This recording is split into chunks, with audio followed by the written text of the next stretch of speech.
Hello everyone.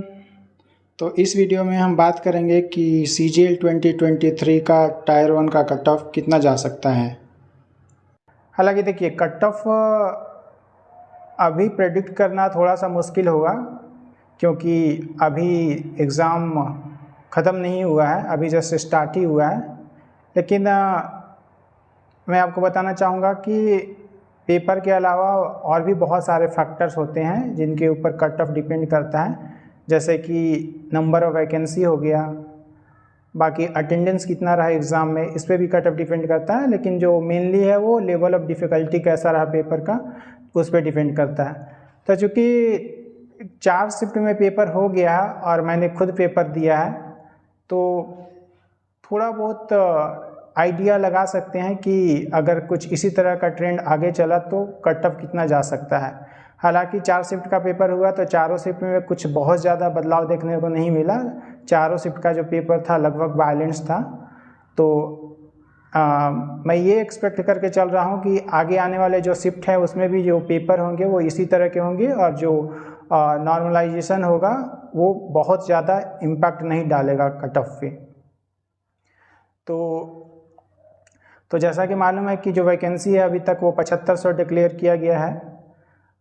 तो मैं 7500 vacancy को ही कंसीडर करके इसमें कट ऑफ बताने वाला हूँ।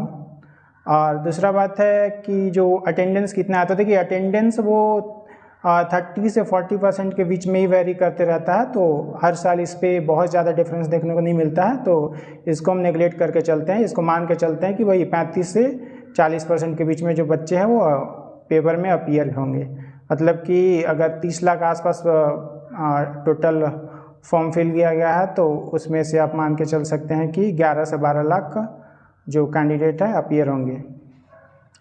तो अब मैं बात करने वाला हूँ कि कट ऑफ कितना जाएगा। देखिए, कट ऑफ अगर आपको एग्जैक्ट कट ऑफ तो बताना भी मुश्किल है, क्योंकि अगर अभी बहुत सारे पेपर होने वाले हैं, बहुत सारे शिफ्ट अभी होने बाकी हैं, तो अगर उसमें से एक भी शिफ्ट का पेपर अगर बहुत ज़्यादा इजी या फिर बहुत ज़्यादा कठिन आ गया, तो फिर वो जो नॉर्मलाइजेशन है वो अब नॉर्मलाइजेशन हो जाता है। तो उसमें फिर कट ऑफ बताने का कोई मतलब नहीं रहता है। लेकिन मैं ये एक्सपेक्ट करके चल रहा हूँ कि पेपर जो है वो एसएससी बैलेंस करके रखेगी आने वाले शिफ्ट में भी। तो चलिए बात करते हैं। तो मैं यहाँ पे रेफरेंस लेके चलूँगा कट ऑफ बताने के लिए CGL 2020 और CGL 2021 को। CGL 2022 को मैं इसलिए नहीं मान के चलूँगा कि CGL 2022 एक डिफरेंट केस है। वहाँ पे जो वैकेंसी थी वो बिल्कुल अनएक्सपेक्टेड थी, लगभग 36,000 वैकेंसी थी। तो जाहिर सी की बात है कि उसमें अगर थोड़ा सा पेपर का लेवल कठिन भी आया तो जो कट ऑफ है वो बहुत ज़्यादा जाने वाला नहीं था।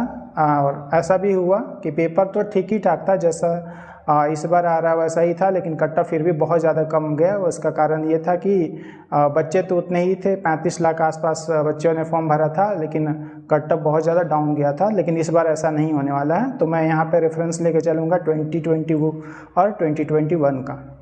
तो मैं बताना चाहूँगा कि CGL 2020 में जो टोटल नंबर ऑफ़ वैकेंसी थी वो लगभग 7,000 वैकेंसी टोटल था CGL 2020 में। और मैं UR के कट ऑफ की बात करूँ तो उस समय जो कट ऑफ था वो 132 समथिंग था, 132 पॉइंट समथिंग था UR का कट ऑफ। और पेपर का लेवल भी जैसे कि मैंने खुद ही दिया था 2020 का पेपर और 2021 का भी पेपर दिया था, तो कुछ इसी टाइप का हमें लगा था पेपर। CGL 2021 की बात करूँ तो उसका भी पेपर प्रीलिम्स का लगभग कुछ इसी टाइप का देखने को मिला था, और वैकेंसी भी लगभग सिमिलर टाइप का था, 6-7,600 समथिंग था, 7600 आसपास वैकेंसी था। तो उस समय UR का जो कट ऑफ था वो 130 था। तो आप देख सकते हैं कि वैकेंसी भी लगभग सिमिलर है और कट ऑफ भी लगभग सिमिलर सा था। इसका कारण ये था कि जो पेपर का जो लेवल था वो लगभग सेम टाइप का था। तो अगर मैं CGL 2020 और CGL 2021 को अगर रेफरेंस मान के चलूँ और कुछ उस तरह से मैं कैलकुलेट करने का कोशिश करूँ, ये मानकर कि आने वाले जो शिफ्ट है उसमें भी पेपर इसी तरह का रहेगा, तो आपका जो UR का कट ऑफ है वो 130 से 140 के बीच में वेरी करेगा। और मेरे हिसाब से लगभग यही होने वाला है कि यूआर का कट ऑफ 135 के थोड़ा सा आगे और थोड़ा सा पीछे हो सकता है, और बाकी का कैटेगरी का आप खुद ही अनुमान लगा सकते हैं कि कट ऑफ क्या जाएगा प्रीवियस ईयर एनालिसिस को देखकर।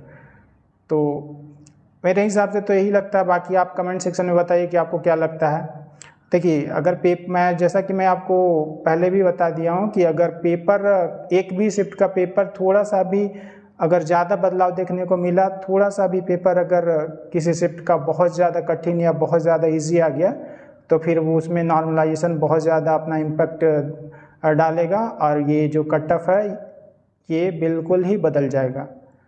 तो अगर आपने पेपर दे दिया है तो आप अंदाज़ा लगा सकते हैं कि आपको मेंस का तैयारी करना चाहिए कि नहीं करना चाहिए। और अगर आपके आने वाले शिफ्ट में एग्ज़ाम है तो आप कुछ इस तरह से अपने आप को तैयार रख सकते हैं कि हमें इतना मार्क्स लाना है मेंस में अपीयर होने के लिए। धन्यवाद। एक और रिक्वेस्ट है कि देखिए, बहुत सारे हमारे साथी जो हैं वो मैं वीडियो बनाता हूँ देखते तो हैं, 100-150 व्यूज आ जाते हैं अभी सब्सक्राइबर के हिसाब से, तो ठीक ही है, लेकिन सब्सक्राइबर नहीं बढ़ रहे हैं। सब्सक्राइबर करने का मतलब है कि हमारे साथ कुछ और साथी जुड़ेंगे तो मैं और भी बहुत ज़्यादा अपने आप को इंगेज कर सकूँगा आप लोग के साथ, क्योंकि मैं इतना सालों से एसएससी में अपने आप को इंगेज करके रखा हूँ, तो इतना जल्दी छोड़ने का मन नहीं करता यार। तो इसीलिए मैं आपके साथ इंगेज रहना चाहता हूँ, जितना कोशिश हो सके मैं आपका हेल्प करना चाहता हूँ। तो आपसे ये रिक्वेस्ट है कि आप इस वीडियो को शेयर करें, और जो भी हमारे भाई या बहन इस वीडियो को देखेंगे, अगर आप पहली बार देख रहे हैं तो इस चैनल को सब्सक्राइब करें। धन्यवाद। Thank you.